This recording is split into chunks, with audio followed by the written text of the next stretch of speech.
Yeah, I'll just Okay. edit it out after the fact. Ah, okay. Yeah, this thing starts whenever I want. Where's the which is camera? cool. I'm just kidding. There The it short is. one. Okay. Yeah, the short one. The and then short we one, got another okay. angle as well. So, Yeah. thank you for coming though. I appreciate it. This is Burn the Ship. First of all, like I said, I appreciate you allocating the time just to come and sit down with us and talk with me and give some content to our audience, and it means a lot. So I'll say that up front. But this is Burn the Ship. Our goal is to connect entrepreneurs with professionals that can help you go all in on your business. We want to talk to people that walk the walk and talk the talk on small business and experience all the things that we go through, from an entrepreneur perspective. So that we can kind of pass some of those traits on to the next generation of entrepreneurs and help them be successful. Maybe they can learn a little bit from our experiences and make small business not be so difficult at the beginning. So why don't you go ahead and introduce yourself and your business? Yeah. Tell us a little story. Yeah. I'm curious. Yeah, well, thank you so much for having me, Bailey. I think this is a great platform, and I think as a small business owner, we're always here trying to learn to improve our businesses and see what we need to do to make sure it's a successful business. So my name is Jennie Hong. I'm the owner of Flora Coverings International, Northeast Atlanta. So it's a franchise concept. I bought this franchise almost 3 years ago. My background is 20 years in food franchise. So being in the food franchise for 20 years, that's kind of all I knew. And while I was in corporate, I had this burning itch to always become an entrepreneur. I just didn't know how to do that, right? And when you're getting paid well and when you're doing a good job in corporate, it's hard to quit. Like, I'm not a quitter, right? So then my thinking always was like, how do I start a business while in corporate, right? So, and because all I knew was food franchise, my path was, okay, I need to go down the food franchise path. So what I wanted to do, and my dream was actually coming up with my own concept. I'm Asian, I'm Korean, and there's not a lot of good Asian concepts out there. And so I knew that there was quite a bit of a white space in terms of developing kind of an Asian fast food concept. So that was kind of my dream, and that was the path that I was going. But then COVID happened, and that impacted my job. So that made it easier for me to go down on the entrepreneur path. I was like, well, this is my chance. But instead of going down the food path, I ended up meeting a franchise consultant and reached out to me and told me, you know what, let me open your eyes to a different industry. How about the home services industry? And that's how I ended up with investing in Flora Coverings International. Sure. That was a good call at the beginning of COVID, huh? Yeah. People were spending a lot of money on their houses. Oh, for sure. It was a good time. Actually, in fact, I think there was this the largest growth ever for the flooring business, particularly this company. It was over 45% growth. So yeah. So what does it look like when you made this decision? I pinpoint this industry. Had someone already been existing in your territory, brand new to the territory? Like, what was the overtaking of that territory looking like? Yeah, great question. First of all, Atlanta, when I was doing my due diligence and figuring out where I wanted to invest, I decided, going down the franchise path made a lot of sense to me because, as everybody knows, the reason why people get into franchising is because they already have the business model that's been tested, that's been proven, For sure. versus me trying to open up my own concept, which I was kind of doing that. And I feel like I would still be working on my concept if I was still doing that. But so going down to, I'm sorry, what was your question? Oh my God. No, what does the overtaking of the territory look like? Yeah. So I bought an existing territory, but the previous owner really did this part-time. So he wasn't really able to go in all 100%. Yeah. Therefore, he wasn't getting the results that he wanted. Sure. And so he had really no choice but to sell it. Do you buy it from him or do you buy it from the franchise? I bought it from him. Oh, I bought it okay. from him, but with the support of the franchisor. Sure. Sure. Well, that's pretty cool. And so day one, it's just you? Yeah, it's just me. I actually ended up hiring an office manager as my first step. So I hired an office manager, and what's really cool about this concept, I'm here to scale my business. I'm not sure. here to be in our van. Our concept is we're a mobile showroom. We bring the floors to your doors, and we bring over 3,000 samples to customers' homes. We're about convenience. We provide a turnkey solution in selling materials as well as installation. So it's a very good concept. So, but the beauty of this particular franchise is if I had to run this business, like I could run this business by myself. Yeah. I'm here to scale, but if I had to, yes, there's times when I ran the ship by myself. Like, I operated the business by myself. That's the beauty of it. But the first hire was an office manager while I ran out and ran the appointments, did most of the sales, establishing relationships. And then as you get into the business and you start learning your trade, then you're able to bring on a salesperson so you can work on, strategic, you can work on strategic planning for a business while you have somebody out there actually selling and putting money in the bank. So you're 3 years. Almost 3 years, right? And right What's the now, team look like now? so I have an office manager / production coordinator. I had 2 design associates. I had to restructure, and I'm now bringing on a new business development director to help me create and establish strategic accounts on the commercial side of the business. Sure. That makes a lot of sense. So so day one, you step into the business, you have to bring somebody on, you're running the sales and appointments, right? And you're kind of drumming up the business. Then you're looking at automating kind of the sales back end, teaching salespeople how to, honestly bring business to you or establish relationships that are going to bring ongoing business. Are all of your technicians subcontracted? The installers are subcontractors, but not my salespeople. My Yeah, for salespeople are W-2. And also the franchisor provides a really great training program to help the salespeople as well as the new owners understand flooring. When I hire salespeople, knowing flooring is a plus, but not all salespeople have to know flooring to sell. Right. But there's a learning curve, right? Especially when you don't know anything about flooring, you have to learn not only the materials, but really, how do you install so that you can talk intelligently to customers when they're trying to buy from you. Yeah, for sure. Yeah. And so where in this mix, what was your number one skill? What was the thing that you were doing very well that was helping you be successful? Even though you're in a underperforming territory, obviously your marketing isn't extremely diligent until you step in. You're having to redefine and shore up the processes that are going on in your office. What was it about you that helped you get this business off the ground when obviously you walked into something that was a lot of work with a ton of opportunity? Right. That's a very good question. Basically, I was fixing the plane while I was flying. And my background is marketing. But in the beginning, in this business, you've got kind of have to buy your customers, right? Because it's not established. But I think what really helped me and some of my strengths was, just being able to multitask. You're kind of the CEO, you do everything. You're doing sales, you're doing the marketing, you're doing HR. I mean, you're touching everything, right? Sure. And, some, owners that I know of get bogged down and they're not able to touch several things at one time, right? So that's a skill set that I think is needed, especially in my business, because there's a million things you got to do. I think that relates to a lot of small business owners, right? Sure. A lot of small business owners can't have a big team because we have to think about our cash flow, right? How do you touch those things at a high level without finding yourself digging in the minutia? Yeah, it's just prioritization, right? Everything is a priority, but you got to prioritize the priorities, and you need to know how to do that. Yep. For instance, I know an owner that sat there and spent hours trying to figure out bookkeeping.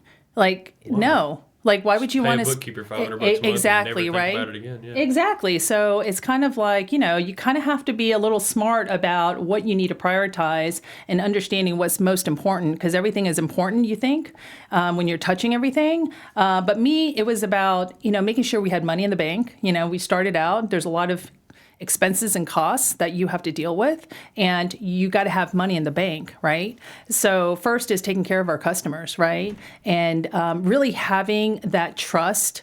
When you go into a customer's house, you're selling, right? But it's really about gaining trust from your customers. And I think I come across as being pretty honest. Yeah. And so that has helped me to really get that, get the trust from our customers so they can actually buy from me, even though I didn't really know the business that well, because I was, this is just beginning, stages. What do you think is the most unique part about your industry? Because like from an outsider's point of view, right, is like what you provide to a home is not the most expensive makeover for your home, but it's close. Mm-hmm. And not only that, it's like maybe the first or second most annoying if somebody's not doing it well. Right. So like, and my question is this, right, is like, how do you create a good experience for your clients? Like, how is that, how is it possible in your industry? Like, what is the expectation that you're setting for people? Because my thought is like, I want to leave and come back and it be done. Right. Especially with stuff with my house. Like, I want to leave the house. I want to send my little sister there to let you in, and I want you to fix my whatever's broken, and then I want you to leave, right? And I want to never even see it be done. Right? Yeah. I think it's hard in your industry, right? And my second question leading up to that is like, while you're thinking about those processes and all the things that you need to do that create a really, really good experience for your clients, like, who is that? Like, who is that client? Like, are you marketing to high dollar clients? Are you trying to grow to that average ticket? Are you moving more towards Atlanta? Are you moving more northbound? Or I guess you're east. Yeah. I'm northeast. Yeah, northeast. So I guess you're probably moving to Gwinnett. And all those things. Right. So yeah. What is the game plan between those two things as far as finding that ideal client and then creating a realistic expectation and experience for those people that makes them happy? That's a great question. Well, it's interesting because half of the customers are like you. They don't want anything to do with it. They want it to be completely turnkey. We come in, we come in, we do the thing, and when you come back home, it's done perfectly, and you're super happy, right? And then we have the other customers that are like breathing down the installer's neck, trying to see what they're doing. Oh, that's not my wife. She's going to touch every single one of those 3,000 samples, though. She will hold all of them in her hand. Exactly, and right? I'll be like, I want gray, narrow it down to 4. Yeah, right? Men are so easy, right? I love it. Yeah. That's great. Yeah, but I think at the end of the day, it's about this. It's about having high standards, right, in everything that you do, because this industry is super fragmented. There's a few good players. We're the top flooring company in North America. We pride in ourselves that we provide 5-star experiences, and you can tell that from across over 200 locations, we're a 4.8 star on average. That's very hard to do when you have over 200 locations. Dealing with homeowners especially. Yes. Exactly, right? So basically, there's a lot of not so good flooring companies out there that do terrible flooring jobs. And guess what? A lot of customers have to pay $5,000 twice instead of $7,000 once. Mm-hmm. So we come in basically, creating that awareness to customers that, you can get somebody cheap, but you're going to get what you pay for in this industry. So for me, as part of, the reason why I think I'm successful is because I have high standards. I really do. And when I took over this business, I inherited installers that honestly, after a few months, I knew right then and there that they didn't meet my standards. They were okay. They were good, but they weren't great. And probably good compared to the rest of the industry. They probably were, but it wasn't good enough for me. Right. And I think that's kind of the key here as a business owner. You got to keep your standards up. You got to keep them high because you have competition. Everybody has competition, right? There's a million flooring companies out there. So what sets us apart is the fact. And not even just the fact that there's a million flooring companies. You know for a fact that there's a guy right around the corner that'll do it for cheaper than you. Absolutely. He'll do cheap work for really cheap. Absolutely. That's not a rare thing. Right. And in every industry, there's always someone that's cheaper, right? Yeah. But again, why is it cheaper? There's a reason why it's cheaper, right? Mm-hmm. I mean, we get the very best craftsman installers. I don't just pick installers. There's a difference between installers and craftsmanship, okay? I pick the craftsmanship installers that's going to go in there and actually care, okay? Care about the result of the way the floor looks, the way it should look, and the making sure that the subfloor and the foundation is done correctly. That's key. Right? Yeah. Because then you have an awful floor. You have awful floor. And back to your question, when you're building a house, one of the most expensive thing, it might not be, is flooring, right? Yeah. And that's your foundation. You have terrible flooring, and then forget it. Your foundation is there's terrible. not much that competes with it, like you can spend some money on countertops. You can spend some money on paint and a roof. Yeah.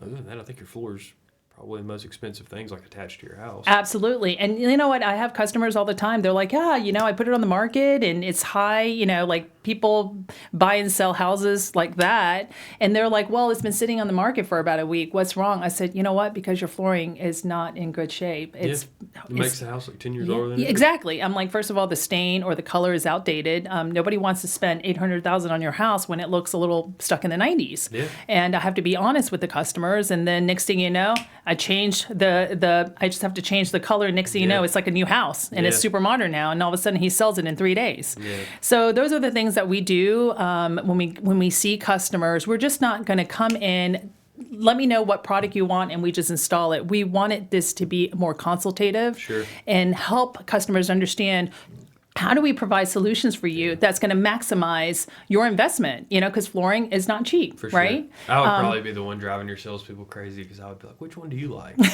Right? Whichever one works for me. Yeah. That's just how my mind works. That's how you are. But, you're probably an easy customer. But going back going back to how we set ourselves apart from other flooring companies is we're more like we put an eye towards design. Sure. Right? Again, other flooring companies would be like, what color do you want? Great. You want that one? What do you want? What do you want? We're just more like, hey, what colors are you going to paint your house in? What kind of furniture are you getting? How are you changing the paint on your cabinet color? What kind of countertops? And then we're like, hey, I think these colors will look really nicely with the whole lighting of your home. And so we're very consultative. We go a little bit deeper because at the end of the day, we actually care. Yeah. Okay. We care. Okay. And I think that's going to be the biggest difference. For sure. The fact that we actually care. For sure. Yeah. I've only been through the flooring thing one time. Do you guys do like the order all the wood and then I got to come sit it in your house for a week? Yeah, for the real wood. Yeah. Oh yeah. And that's a rule, as we know. Oh yeah, I experienced that. I went through that. You did? Oh yeah. A big pile of wood in my house. Yeah, that's right. For a few days, right? Oh yeah, it sat in my kitchen for a long time. Yeah. And you know what happens when you don't do that? So you run into issues. Yeah. I was cool with it because, like I said, I'm an easy customer. Don't care. I don't. My wife will agonize over those decisions. Like I said, I'm sure. She will ask all the questions. Yeah. But that's a good balance between, and I go through that all the time.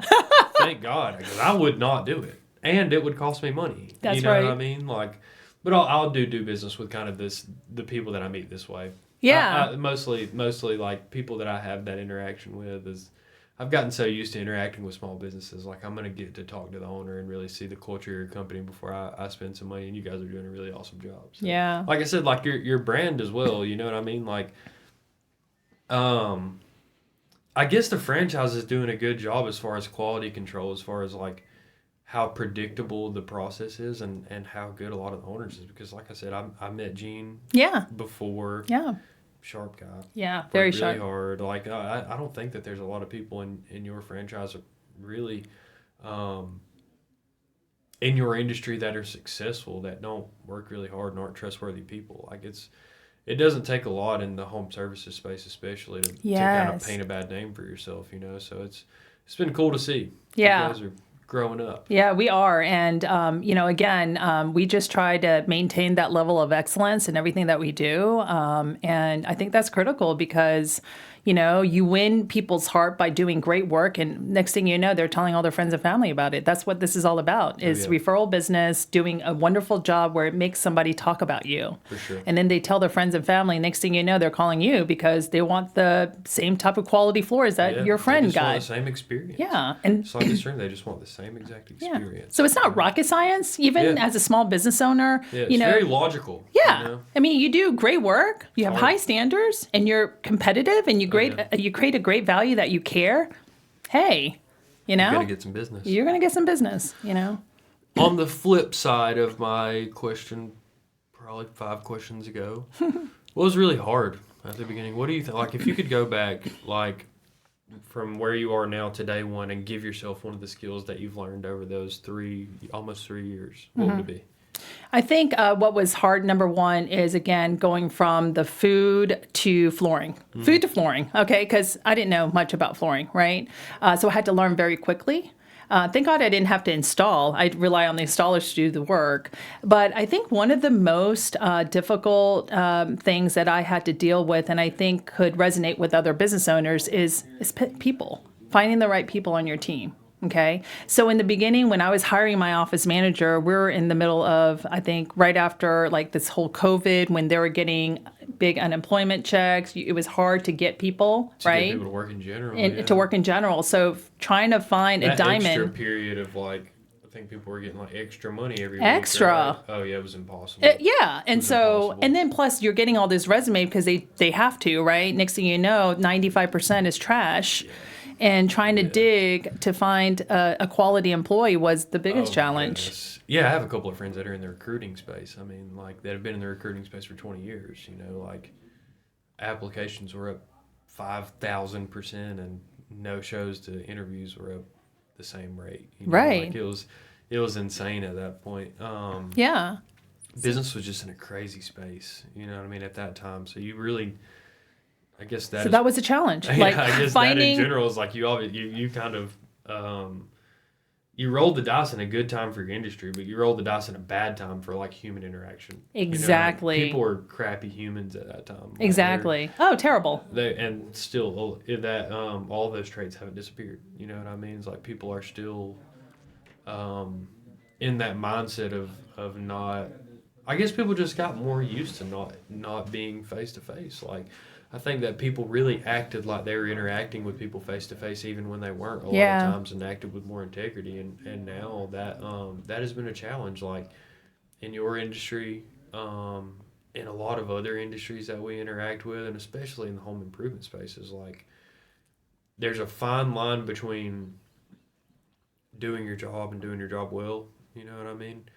And I'm glad that the franchise, you know, as they control quality and you being as hardworking as you are, do that really, really well. Yeah, It's definitely been a journey, but I can understand how it could be difficult. Yeah, protecting the brand standards, and same thing with the installers. Like in the when flooring and home improvement industry was in such high demand, it was hard to get the best installers too because they were already busy. Mm-hmm. So trying to recruit and retain good installers was also a challenge, right?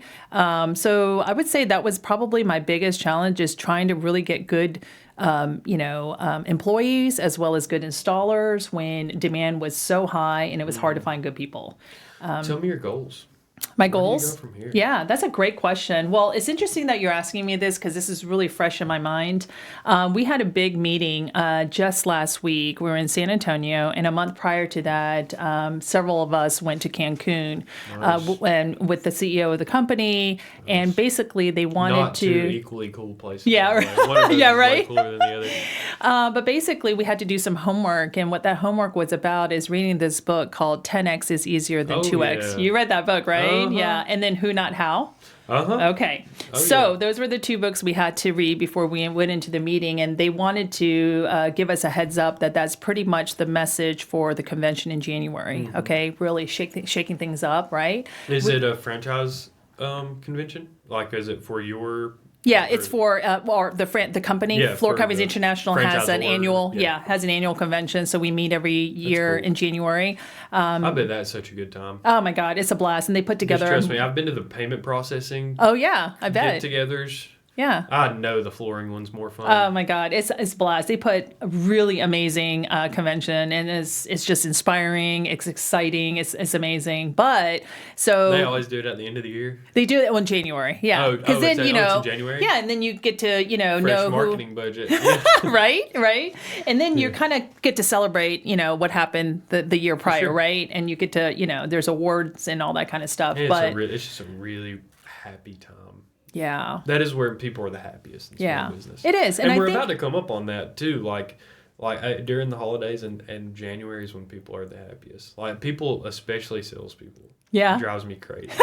New Year. Between Thanksgiving and Christmas, even before things, beginning of November to Christmas, nothing gets done. It's the holidays. Nothing gets done. Yeah. That is not true for this office. Yeah. It is. We have never subscribed to that mindset. Not from the first time that the core of us were all together during the holidays. Yeah. We still do business. I signed up somebody on Christmas Eve last year. Did you really? Absolutely. Wow. Yeah, just because like, you just do it. You know what I mean? Like you get those calls, you just do it. Yeah. Like my birthday is December 27th. Year before last, I installed a terminal on my birthday. Did you? Yeah. Hey, you're going to do what it takes. Just because, and I didn't even need to. Like that was the most just basic account. It probably paid me $20 a month. Like it's just such a small thing, but just like I just don't subscribe to that same thought. Like there's so much time that other salespeople are slacking. Yes, that you can go in. Yes, you can do smart. so much a better job than them. It is I don't know. It's crazy to me. But I guess I've gotten off of a tangent. Like, so what goals? So my goals. So going back to this 10x is easier than 2x, right? My goals. It's a really good book too. Yeah, it's a very good book. I thought it was really good. I thought I was gonna hate it too because I'm like really like critical of books, especially books like sales books. Yeah. But it was really good. No, it's so good that's kind of top of mind right now, and I'm thinking about not 2x but 10x growth.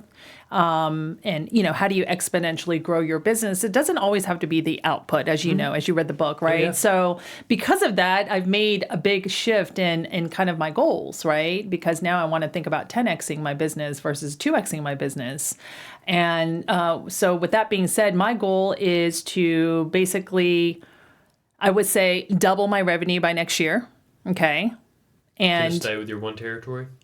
Yeah, but I have a pretty big territory. Big territory. It's huge, right? So I think doubling your revenue in 1 year is probably kind of a stretch goal, but I think I can do it because I have the right who to help me get to that goal. Yeah. But really, I would say in the next... Definitely enough money in your territory. Oh, yeah, for sure, right? And the weak is going to go, the strong is going to survive, right? Because, the market has normalized, I would say, right? But... what I'm trying to do is in about 5 to 6 years, be able to operate my business on the beach or somewhere away. Meaning I don't have to be in doing operating my business on a day-to-day basis. Mm-hmm. What I want to do is check in with your main guy once in the morning. Yeah, have a GM help me operate the business, have it being established so I can peep in and out. Beach?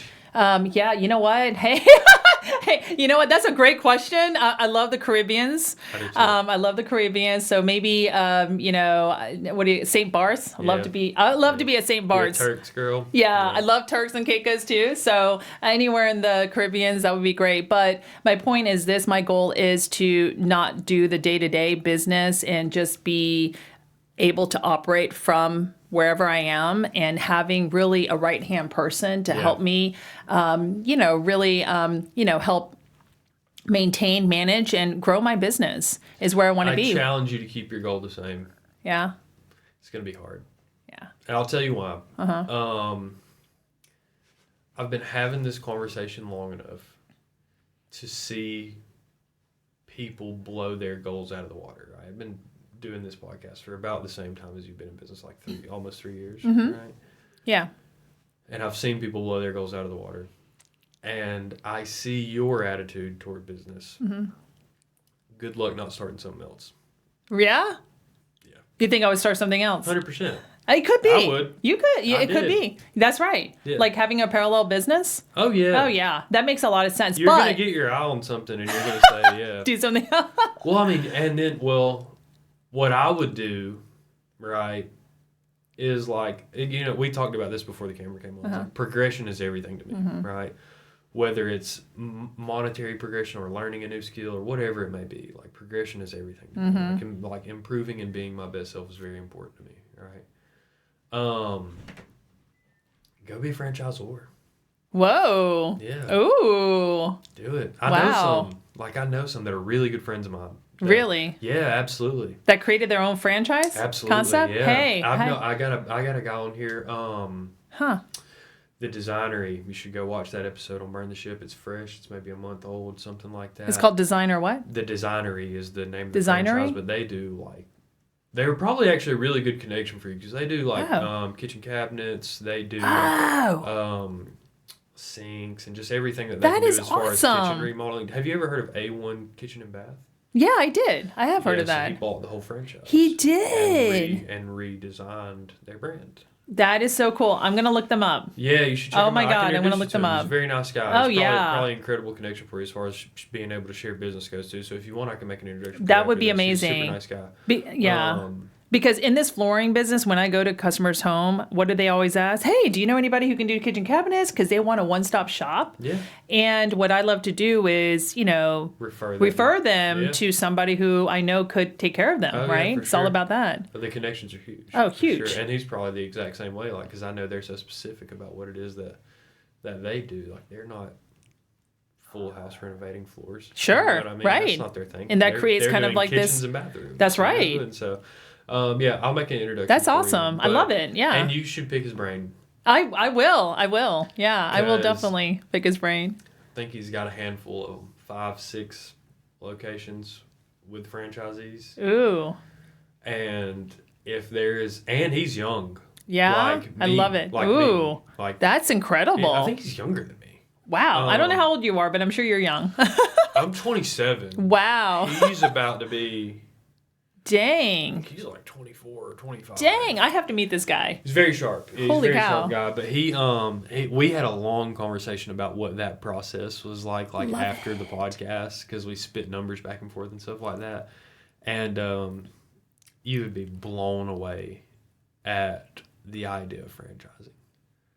Like, people are going to offset your cost with the payment up front. Right. You know what I mean? Like the franchise fees? Yeah. And then you're I know. Give You them get the handbook, you get like, money on the royalties. For sure. Yeah. And it's awesome for them. Yeah. You know that. For sure. Because it's a business in a box. You know what I mean? Like, yes. kinda. I say business in a box loosely. 'Cause Yeah. Everybody experiences their own Sure, stuff. And sure. real life can get in the way at any moment. You Of know course. What I mean? So, Of course. well, that's exciting. I'll make an introduction, and I'm interested to see how your goals pan out. Yeah. I'm interested to see if It could shift. It could if change. you can actually be on the beach for more than about a month. I'm interested to see. I don't think I'm that guy either. I think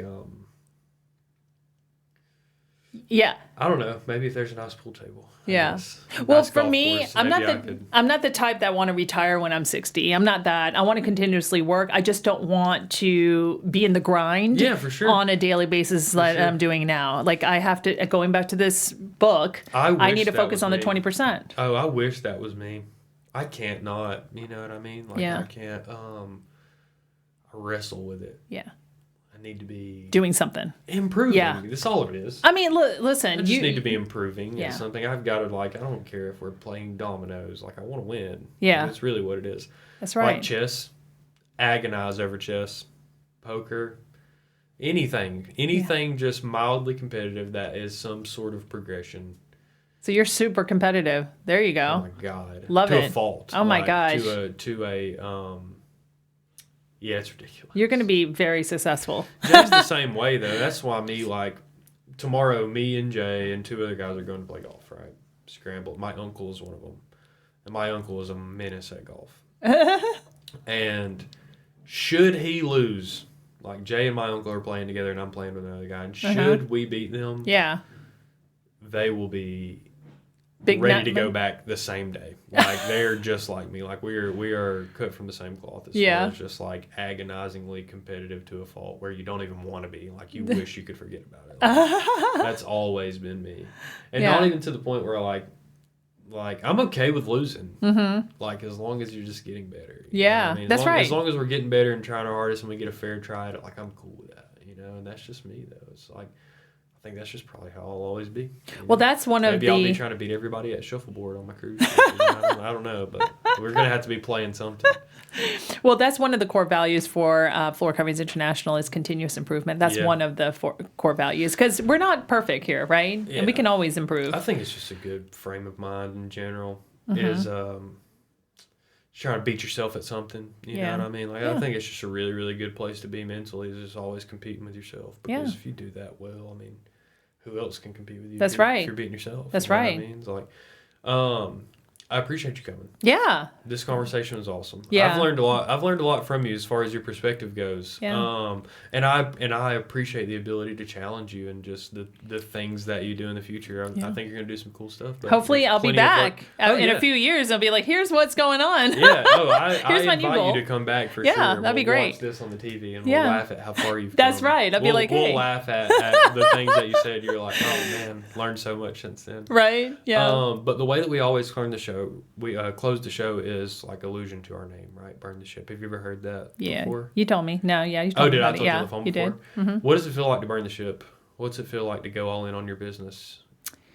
It could be scary, but it's actually very fulfilling to just kind of take everything you got and put it all in and just, rolling with the punches, taking these challenges one day at a time and never giving up. You got to be resilient. There's hard times, right? There's times where I'm like, holy cow, what did I get myself into, right? And I'm like, whoa. And then there's another time where I'm like on fire, right? Yeah.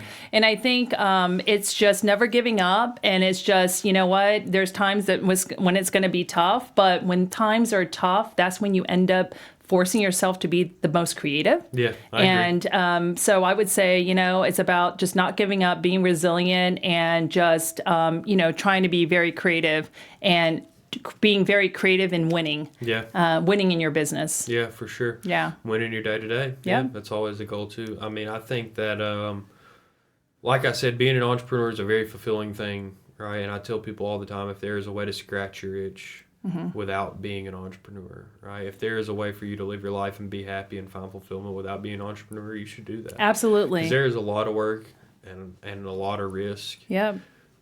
But man, is there a lot of reward. Absolutely. Absolutely. And the place that you can find yourself mentally is just hard to, I don't know whatever chemical it is in your brain. I'm no scientist, but whatever that is, entrepreneurship does a lot of it. So. Yep, exactly. Because in the corporate world, I'm not able to impact consumers directly, right? You're always behind the scenes. The way your impact feels like you're impacting only the corporation. Right. Oh, but yeah, here, direct on, and I love that. That's what's really fulfilling about what I do every day. Yeah, for sure. You get to see the whole process. Yeah. Yeah.